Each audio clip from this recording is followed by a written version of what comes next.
মন্ত্রীর গড়ে সরকারি হাসপাতালে চিকিৎসায় গাফিলতির অভিযোগ।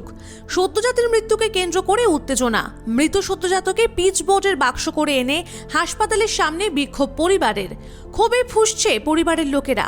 হাসপাতালের বেহাল দশা অভিযোগ বিজেপির, সাফাই তৃণমূলের।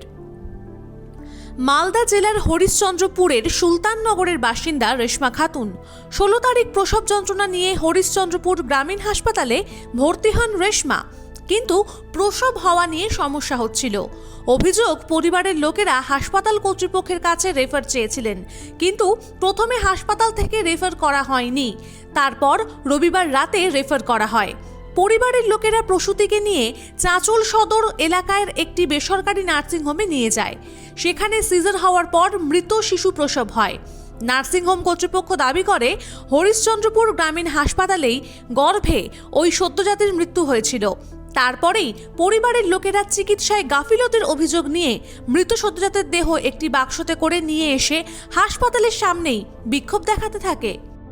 বাচ্চারা দরদ হয়েছিল, এখানে আমরা ভর্তি করলাম। এখানে যখন ভর্তি করলাম তো আমরা নার্সিং গিয়ে করলাম কি ওর দরদ আসছে, দরদ চলে আছে, তোমরা কোনো উপায় করো। বলছে না, সময় লাগবে, প্রথম আসতে সময় লাগবে। আমরা যদি সময় লাগবে তো সারা দিন চলে গেলো, সারা রাত চলে গেলো, নাহলে আমাদেরকে ছুটি দেবো, আমরা অন্য জায়গায় দেখবো। বলছে না, তোমরা কি ডাক্তার আছো নাকি, তোমাদেরকে ছুটি দিব। আমাদেরকে দিল না, তোমার বাচ্চারা নোকসান চলে গেল, তারপরে ছুটি দিল। চিকিৎসা করলো না, কালকে 5টার সময় কোথায় নিয়ে গেলেন তারপরে ছুটি দেওয়ার পর?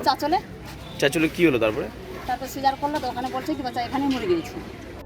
বিক্ষোভকে কেন্দ্র করে উত্তেজনা ছড়িয়ে পড়ে হাসপাতাল চত্বরে। হরিশ্চন্দ্রপুর থানার পুলিশ এসে পরিস্থিতি সামাল দেয়। এই হাসপাতালের রোগী কল্যাণ সমিতির চেয়ারম্যান স্থানীয় বিধায়ক তথা রাজ্যের মন্ত্রী তাজমুল হোসেন। হাসপাতালের চিকিৎসা পরিষেবা নিয়ে সুর চড়িয়েছে বিজেপি। শুরু হয়েছে তরজা।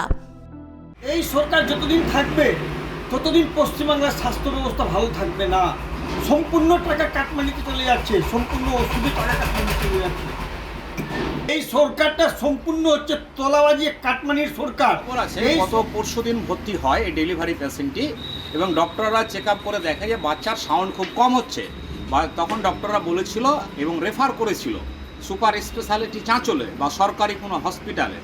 তো এই ভদ্রলোকেরা যায় সরকারি হসপিটালে না গিয়ে একটা নার্সিংহোমে যায়, এবং নার্সিংহোমের ডক্টররা নাকি বলেছিল যে বাচ্চার সাউন্ড কম হচ্ছে। তবু ওরা বলছে না, অসুবিধার কারণ নাই, আপনি সিজার করতে পারেন। এবার সিজার হওয়ার পরে বাচ্চাটা কিন্তু মৃত বেরায়। তো যাই হোক, যে পরিবারের সাথে এটা ঘটবে তারা তো ক্ষোভ দেখাবে, খুব স্বাভাবিক। তবে তাদেরকে কিন্তু এখান থেকে রেফার করে দেওয়া হচ্ছিল সরকারি হসপিটালে, তারা কিন্তু সেখানে যায়নি।